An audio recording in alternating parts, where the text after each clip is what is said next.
I'm good, thank you. Now let us just go to the United States, where President William Ruto is on his 4-day state visit. He's been meeting a lot of business moguls, artists, and even President Joe Biden. Just what is happening in the States and what are Kenyans saying online? Actually, since he went to the United States, his visit has been a topic of discussion in many avenues. Twitter, Instagram, Facebook, it has been a topic of discussion. And as of yesterday, he was addressing a gathering of congressmen and senators. The focus of this discussion, of this gathering, was climate change and security. The issue of climate change has come at a time when we as a country have suffered a lot from the floods, and floods are an effect of climate change. Well, we are hoping that something good comes out of it, and actually, netizens are taking these discussions with a lot of positivism. They are saying that at least they are hoping that something is going to come out of it, and a positive thing. Something else, the security bit. This is an issue that is a big issue currently, when as a country, we're supposed to deploy 1,000 military officers to Haiti. And people have been talking about it, others have been against it, others have been for it, saying that it is a good way to work on multinational relations, because when Haiti will be okay, and as a country, Kenya, we have a problem, they will step in for us because we once stepped in for them. While others are saying that it is not a good way to send these troops to a foreign country outside the continent. They don't know about the safety and all. Well, US has played a very big part in this multinational security support mission. Yeah. Yes. And Kenya will be sending in elite police officers and not military, just to make that clear. Thank you. And also, Deputy President Gachagua has been hitting the news lately, and this is because he said he's willing to work with retired President Uhuru Kenyatta. How has this conversation taken shape on the internet?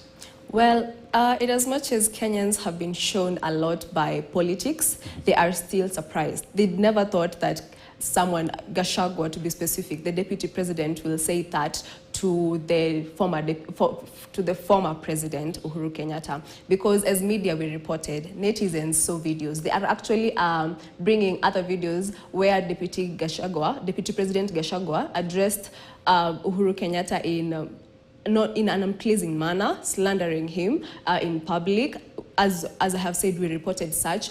These videos are coming up, and netizens can't believe that you're now going back to Uhuru Kenyatta. And this is also kind of proving the point that they are suspecting there could be a rift between the president and the deputy president. Well, we hope we don't get to the point where we had to choose between our president and our deputy president again, because netizens are saying that this is like history repeating itself, only that this one is coming a bit earlier. Because you remember last presidential term, there was a time when the deputy president, then Ruto, had to gather masses and push his own agendas. Hawakuwa wanasikizana na Uhuru Kenyatta, and it's currently the same thing is happening. Deputy president is gathering masses, pushing his own agendas, while our president is out of the country. Yeah, so netizens are really hoping that we don't go back to that era. Very well, and yes, indeed, in the political circles, they say there is no permanent enemy. Yeah. So just wait to see how that will go. And as well, now Professor Kiama, VC, University of Nairobi, has been sent on leave. And this is also causing stars and jittery on what exactly is happening at the oldest university in the country. Just what are Kenyans saying, and also where are we headed with this matter? Well, I actually can't determine where we are headed with this matter, because if one of the biggest universities starts having such wrangles, they're playing musical chairs in terms of who is leading at what time, and why is this one not supposed to lead, why is this one supposed to lead. Well, even if it's 20%, education will be disrupted. Already people out there know that when you join your UN, the chances of you graduating on time are like 50-50.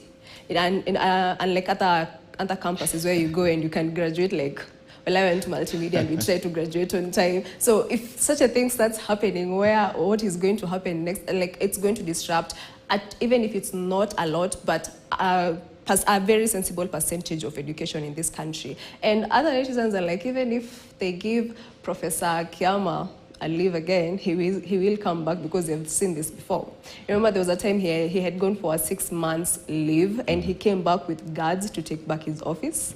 Yeah, and we reported it here. So they're saying that he might be coming back, but they are saying that back and forth between the VC and the governing council in UN should stop.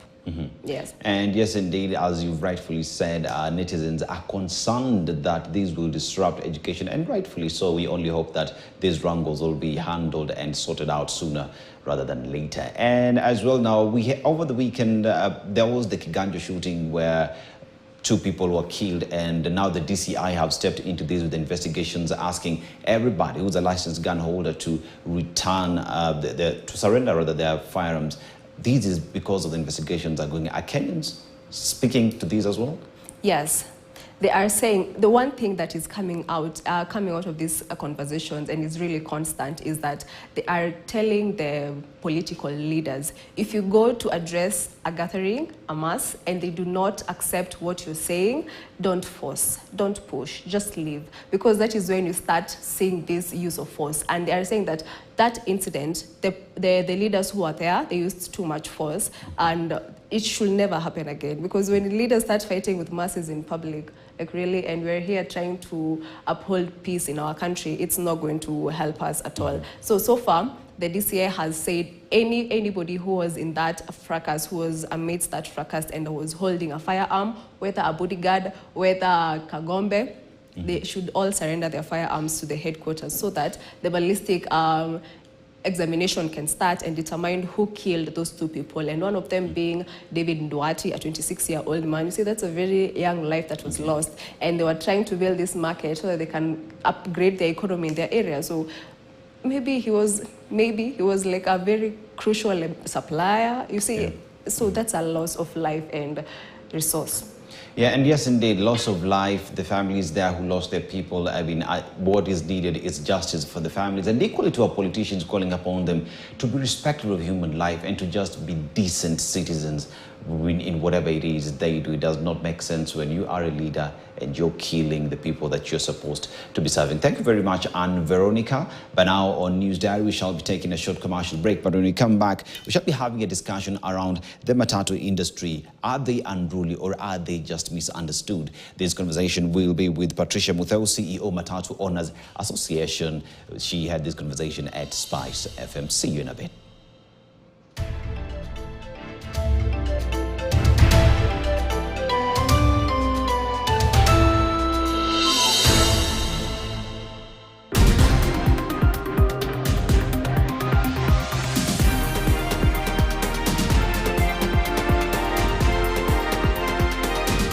KTN News.